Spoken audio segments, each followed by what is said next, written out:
हर लड़की सपने देखती है, घोड़े पर सवार होकर सुंदर सा राजकुमार आएगा और उसे सितारों के संसार में ले जाएगा। लेकिन बड़े होने के साथ साथ ये सपना धुंधला हो जाता है। लड़कियां असली दुनिया के बीच रहकर उसके अच्छे बुरे पहलू से रूबरू होती हैं। हम आपको आज एक ऐसी ही शादी के बारे में बताएंगे जिसमें सपने तो है, लेकिन उसे हकीकत के धरातल पर पहुंचाने में कई सवाल खड़े हो गए हैं। कहानी बड़ोदरा की शमा बिंदु का है। बात यूं है कि वो शादी तो करने जा रही हैं, लेकिन दूल्हा कोई नहीं। ये हैरानी वाली बात नहीं है। अब परंपरागत समाज में सवाल उठाना तो लाजमी है। नमस्कार, मैं हूं श्रेया और आप देख रहे हैं द न्यूज़ पोस्ट। स्वागत करती हूं आपका श्रेया स्पेशल स्टोरीज में। बड़ोदरा में 11 जून को होने वाली शादी में बैंड बाजा तो होगा, लेकिन बारात नहीं। मंडप में बैठी दुल्हन तो होगी, लेकिन घोड़े पर सवार दूल्हा नहीं। जैसा कि हमने आपको बताया कि शमा बिंदु खुद से ही शादी करना चाहती हैं। हालांकि हिंदुस्तान में ये पहला मामला है। हालांकि ऐसा कुछ हिंदुस्तान में पहले कभी नहीं हुआ है, लेकिन शमा इस स्टीरियोटाइप को तोड़ते हुए खुद से शादी करने को तैयार है। आपको बता दें कि ये भारत का पहला मामला है। विदेशों में इसे सोलोगैमी कहा जाता है। शमा बिंदु को किताबों से सोलोगैमी के बारे में पता चला, जिसके बाद ही उन्होंने खुद से शादी करने का फैसला लिया। अपनी बेटी की खुशी को देखते हुए शमा के माता पिता ने भी उसके हाँ में हाँ मिला दी। हालांकि भारतीय समाज में इसे कितने हद तक समर्थन मिलेगा, ये देखने वाली बात होगी। सुनिए खुद से शादी करने के फैसले पर शमा बिंदु का क्या कहना है। मुझे ये नहीं पता था खुद के साथ शादी करने का कोई कंसेप्ट होता है, पर मैं ये ज़रूर खुद से बातें किया करती थी कि मैं खुद को कभी छोड़ूंगी नहीं, कभी छोड़ के नहीं जाऊंगी, खुद को गिरते हुए उठाऊंगी, खुद का साथ नहीं छोड़ूंगी। खुद को मोटिवेट करती थी, सेल्फ मोटिवेट करती थी, सेल्फ लव करती थी। पर मैं बड़ी हुई तब मुझे पता चला कि मैं खुद के साथ शादी कर भी सकती हूँ। जब मैंने इस कंसेप्ट के बारे में पढ़ा, सोलोगैमी के बारे में पढ़ते ही मेरे दिमाग में ये विचार आया कि क्यों ना मैं शादी करती हूँ खुद के साथ ही। तो 11 जून को मेरी शादी है, जहाँ पे मैं अकेले बिना किसी दूल्हा या दुल्हन के खुद की शादी खुद से करने वाली हूँ। मैंने पेरेंट्स को जब कॉल किया, वो शॉक तो बहुत हुए थे। पहले तो वो समझ ही नहीं पा रहे थे मैं क्या रही हूँ। मैंने पहले कहा मैं शादी कर रही, उन्होंने बोला तुम्हारा दिमाग तो सही है। फिर मैंने कहा मैं खुद से शादी कर रही हूँ। फिर उन्होंने बोला तुम्हारा दिमाग पक्का ख़राब है।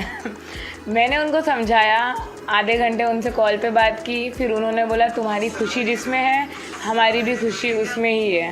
ब्राज़ील की मॉडल क्रिस्ट गैलेरिया ने अगस्त 2021 में खुद से शादी की थी। हालांकि कुछ महीनों बाद इस महिला ने खुद से तलाक लेकर दूसरी शादी कर ली। वहीं ऑस्ट्रेलिया के सिडनी में मई 2022 में एक महिला क्रिस्टीलिया क्रिस्टियन ने सोलोगैमी किया था, मतलब उन्होंने खुद से ही शादी की थी। विदेश में समाज इस चीज़ को सामान्य समर्थन ही देता है, लेकिन हिंदुस्तान में अब इसका क्या असर होगा, ये देखने वाली बात होगी।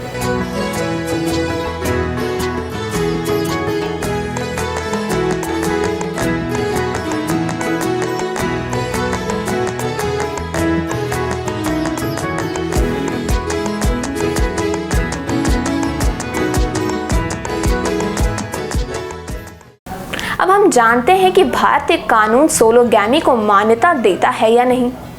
क्या भारत कानून के अनुसार भारत की लड़कियों को खुद से ही शादी करने की इजाज़त मिली है? सुनिए क्या कह रहे हैं हाई कोर्ट के एडवोकेट धीरज कुमार। बड़ोदरा की एक युवती शमा बिंदु के द्वारा स्वयं से शादी करने का एक मामला प्रकाश में आया है कि 11 जून को शमा बिंदु के द्वारा स्वयं से शादी की जाएगी। इसे भारत में कानूनन दृष्टि से तो मान्यता प्राप्त नहीं हो सकती है, क्योंकि भारतीय विवाह अधिनियम में कहीं भी इसका प्रावधान नहीं है कि सेल्फ मैरिज। विवाह अधिनियम में एक युवक और एक युवती के बीच ही विवाह बंधन का प्रावधान है। खुद से प्यार करना, खुश रहना और लोगों की परवाह ना करना गलत नहीं है। अगर इस तरह सोचा जाए तो सोलोगैमी भी गलत नहीं है।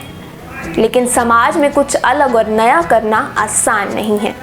जैसे ही आपने सुना कि हाई कोर्ट के जो वकील हैं धीरज कुमार ने क्या कहा कि भारतीय कानून इस तरह की शादी को मान्यता नहीं देता है और आगे भी शायद नहीं देगा। अब ऐसे में क्षमा आपने तो कमाल कर दिया। आपने भले ही लाइमलाइट में आने के लिए परपंच रचा हो, लेकिन आपके इस फैसले से वकील से लेकर पंडित तक सभी परेशान हैं। शादी तो दो दिलों के साथ साथ दो परिवारों का मिलन होता है, लेकिन इस शादी में ऐसा कुछ नहीं होगा। ऐसे में ये शादी है या तमाशा, इसका फैसला तो अब हमारा समाज ही करेगा। फिलहाल के लिए इतना ही। आप बने रहिए द न्यूज़ पोस्ट के साथ।